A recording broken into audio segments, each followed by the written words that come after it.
1945 সালে একটি প্লেন দুর্ঘটনা।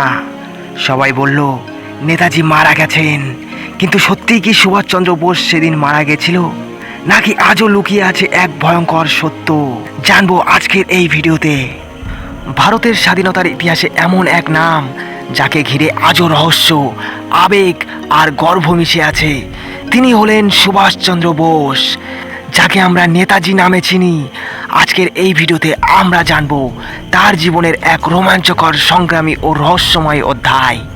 তাহলে প্রথম থেকে শুরু করা যাক।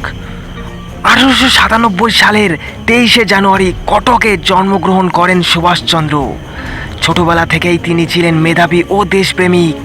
ইংরেজদের চাকরি করার সুযোগ পেয়েও তিনি তা ত্যাগ করেন, কারণ তার কাছে দেশের স্বাধীনতা ছিল সবচেয়ে বড় লক্ষ্য।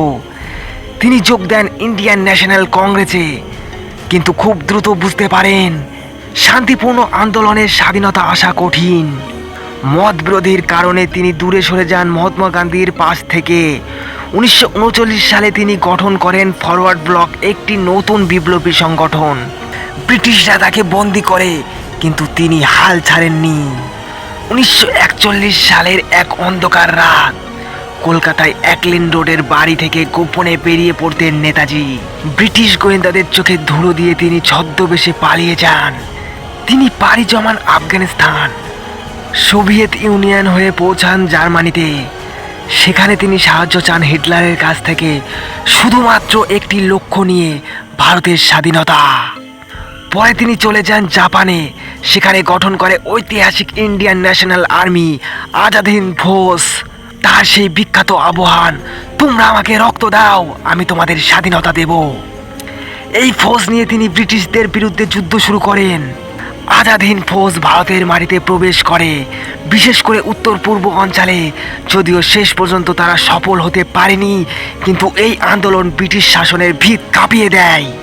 1945 সালে একটি বিমান দুর্ঘটনার খবর ছড়িয়ে পড়ে, যেখানে বলা হয় নেতাজি মারা গেছেন, কিন্তু আজও এই ঘটনা নিয়ে রহস্যে ঘেরা।